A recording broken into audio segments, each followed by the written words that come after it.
living as a black, poor, dispossessed woman in this country and having to listen to Monique saying she's not guilty.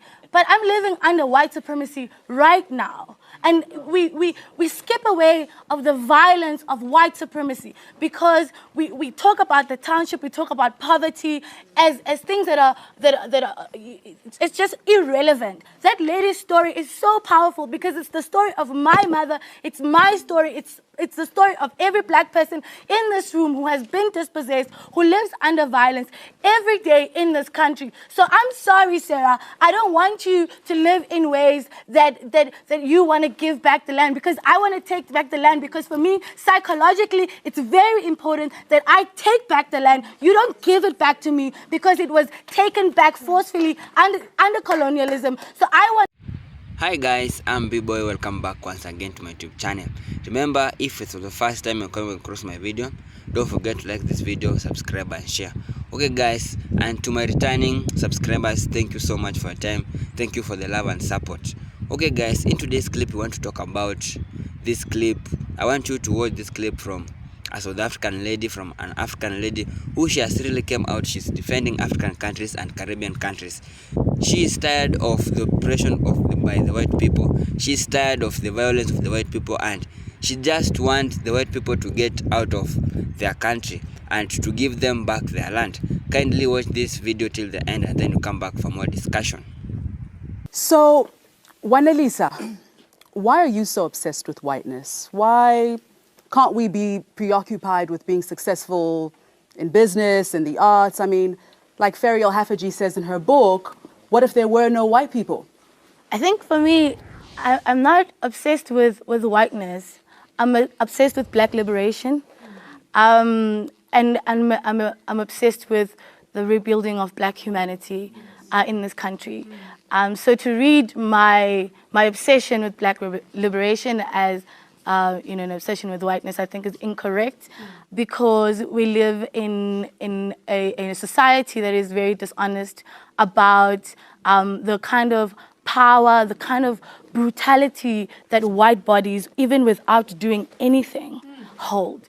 And so for PJ Powers to come and sing a very mediocre song and make money over the years about using Zulu culture and using cultural appropriation is exact kinds of power that white people hold in this space.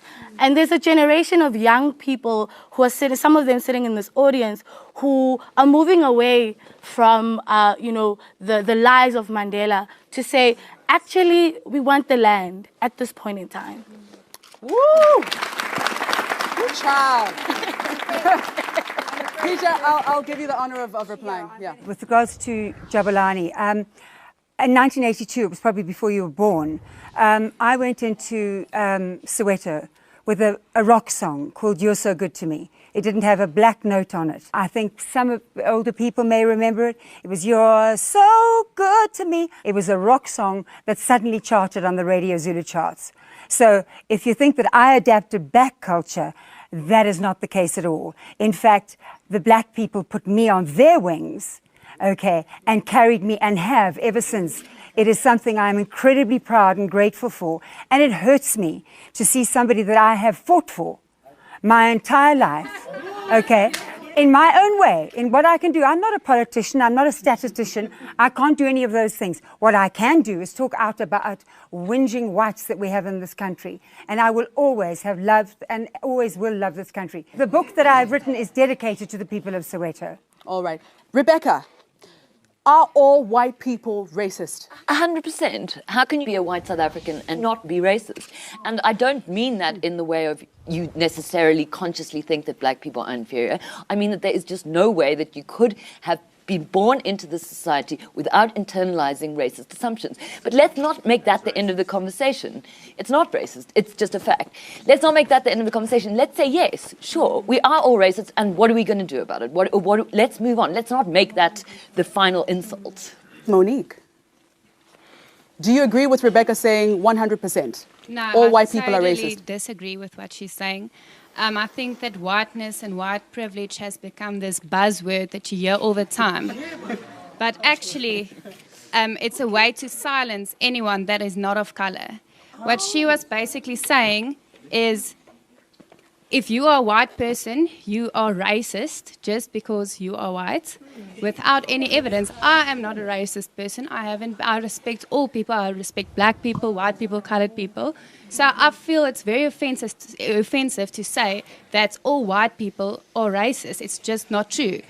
And I think that to make whiteness the enemy is easier to fight than to fight the crippling corruption, to fight unemployment, to fight, to fight the wealth gap, because the political leaders that we have cannot fight that stuff. They don't have the skills to fight that, and then they make race the problem. Lovelyn? For me, an ideal South Africa would be a South Africa where we have white maids, white security guards, white people in informal settlements, and then we have more black people in positions, you know, as more black lawyers, more black accountants, more black people living in decent housing, etc. All right, Ayabonga, who's doing the oppressing? Look, I think it's a combination of the historically white entrenched and established interests in South Africa, combined with, of course, this new black elite that Utatu Mbeki is talking about. I mean, if you think about BEE, it's all it is just crumbs trickling off the white table in service and in perpetuation and in continuation of the ritual.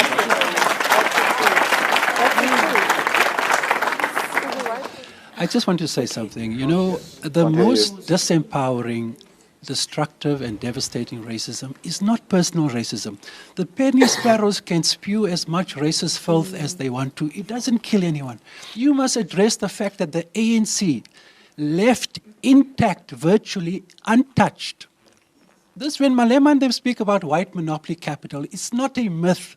It's a devastating reality in the lives of people. Yeah. So, you know, the question of the black elite, it's true they're feeding from the crumbs that fall from the table of white monopoly capital, but what you also need to address is that the intra-racial, meaning within the black population, growing class inequalities has now outstripped the interracial inequalities between black and white. This is it. The Anglo-Americans, all of these people dominate this economy. This jobless bloodbath that Bhavi speaks about is a direct consequence of the fact that this economy, where it's a powerful country, we live in the most powerful city in Africa, Johannesburg, and people are living in shacks. That is the most important racism that's linked to to institutional structural issues that I want to hear more about, and I'm not hearing that. I don't want to talk about the penny sparrows. Thanks. All right, thank you very much. All right, so Monique, I'd like to bring you here into the conversation. We've heard a poem that absolutely captures white guilt. Do you feel guilty? I feel that I don't have to apologize because I personally did not take part in apartheid. And in my heart, So I can feel we say sorry. no? Yeah, I You feel don't feel sorry for guilty? each and every person that was disadvantaged by apartheid. But you can't say that young people today still have to apologize. We also want to... I don't think anyone's just asking for an apology. I think that happened with the TRC. So, Wanelisa. You know, Ms. Chava, I'm sitting as a black, poor, dispossessed woman in this country and having to listen to Monique saying she's not guilty. But I'm living under white supremacy right now. And we skip away of the violence of white supremacy because we talk about the township, we talk about poverty as things that are it's just irrelevant. That lady's story is so powerful because it's the story of my mother, it's my story, it's the story of every black person in this room who has been dispossessed, who lives under violence every day in this country. So I'm sorry, Sarah, I don't want you to live in ways that you want to give back the land, because I want to take back the land, because for me, psychologically, it's very important that I take back the land. You don't give it back to me because it was taken back forcefully under colonialism. So I want to decolonize this country. And maybe if it means that an army of black people in this country take arms in order to do that, then maybe it needs to happen. But I'm tired of these debates. I'm tired of these debates. Is that progressive or regressive? Do we need to have war for that to happen? I don't think so. What do you think? When you've taken the land back, make sure you give it to the rightful owners in terms of the truth. Give it to the Khoi and the San people there. Yes! They are the rightful owners. If you want to take back the land, give it to the rightful owners. But you see, the problem is this. So are you saying that black people are also not the rightful owners of this land? If the black people are the rightful owners, where did they get the land? Is that what you're saying? No. History is much more complicated than that. Much more complicated. And we can go and have a look at that. But it's a myth. It's a myth to just claim that everything belonged to this and nothing belonged to that. It's a myth. If people start talking about war, we are in a very, very dangerous situation. It's very easy to incite violence. You don't know what you're talking about now, but suggest that we all move away from that. Wait a second. Hold on a second. And luckily I know that the majority of people in this country from different communities are not interested in violence. They are not interested in conflict and war. Those are side elements that should not be allowed to destroy the fabric of social cohesion in this country. All right, thank you very much. Thank you very much. Social cohesion. If you want my land, you can come and take it right now. I've never owned any land anywhere, ever. I'd like to make a proposal, though. Right? In all these debates, a lot of people forget, right, that our government actually owns almost half of all the land in South Africa. That's not true. Don't lie. At national, You're lying. You're lying. At national and You're provincial literally level, it's 24%, and at municipal level, we don't really know, but You're we estimate about literally 25%. All right, let's let him finish. Also, the government owns a lot of national assets in terms of state-owned enterprises, right? And a lot. It's not only the big guys, right? Why would the government need to own a diamond mine, right? Now, the government could, in very short order, right, make a huge dent in economic inequality. I'm not saying it's going to solve all the problems, right, but make a huge difference, right, by giving that back to the people. Right? It used to belong to the apartheid government, now it belongs to the ANC government. Right? Go along with the Freedom Charter. Say, let the people own these national assets. Right? They did that with Telkom. To an extent. All right. Okay. Henny, are we destined for war?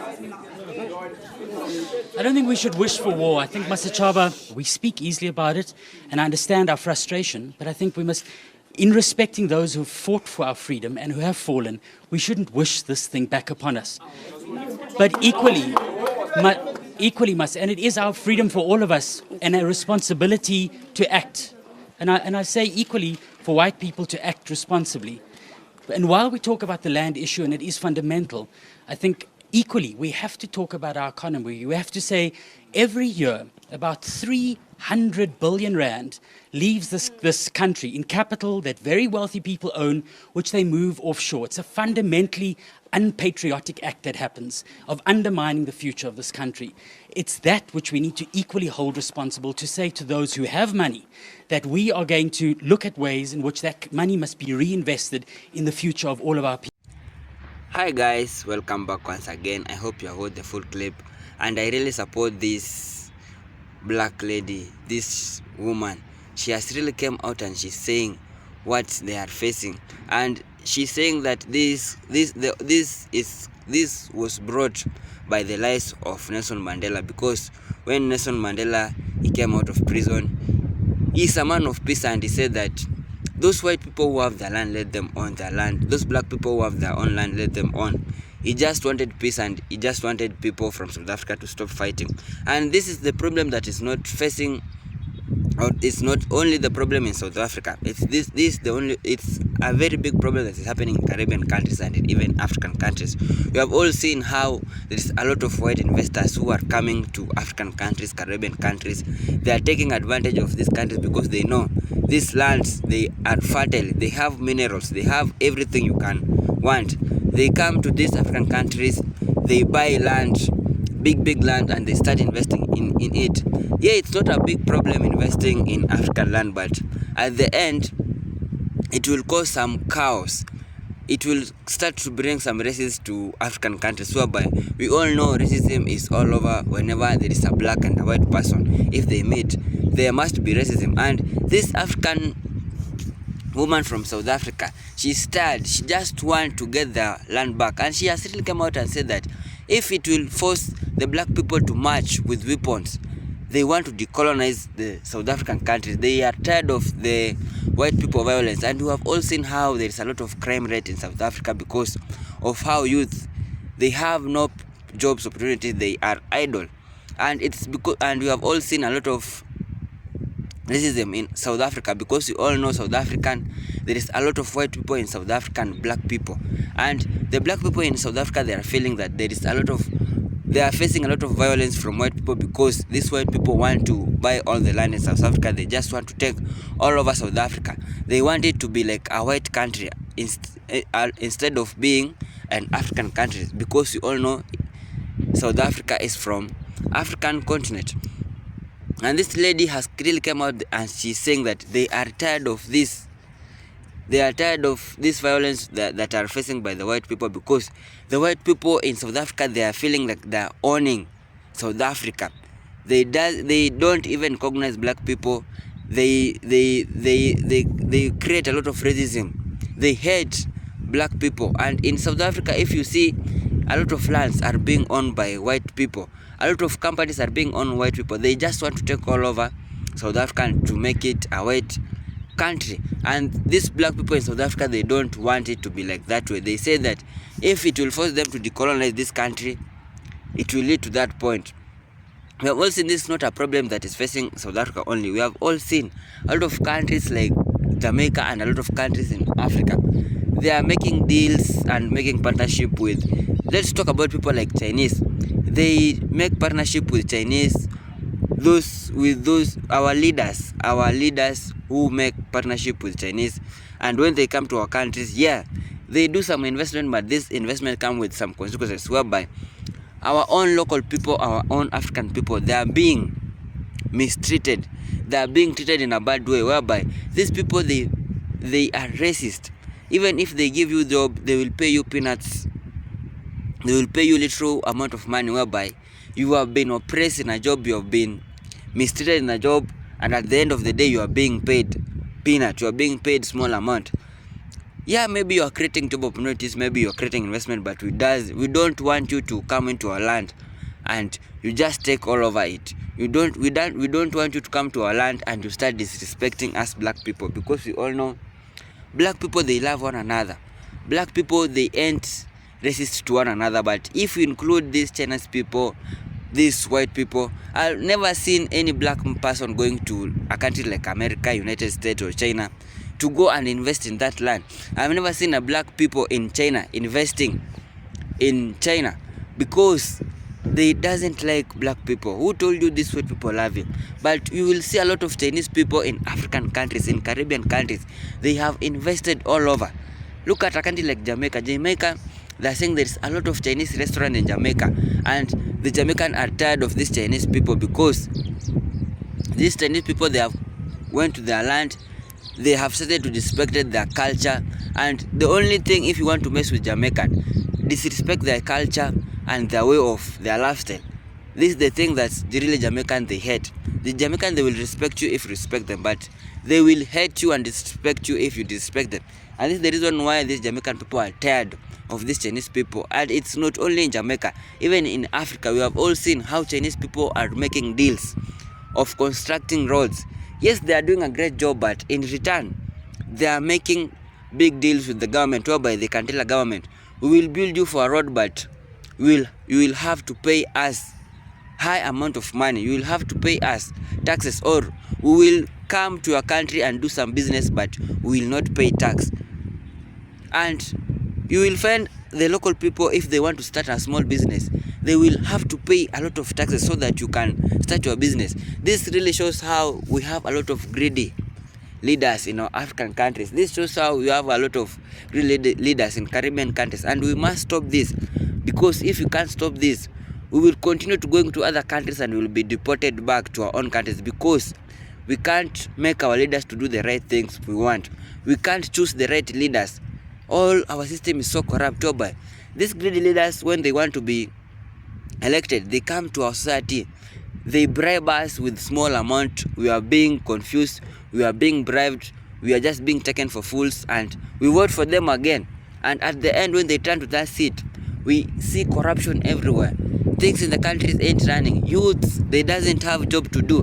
Whereby, if a youth has finished his school and he doesn't have any job, definitely he will start to do crimes things.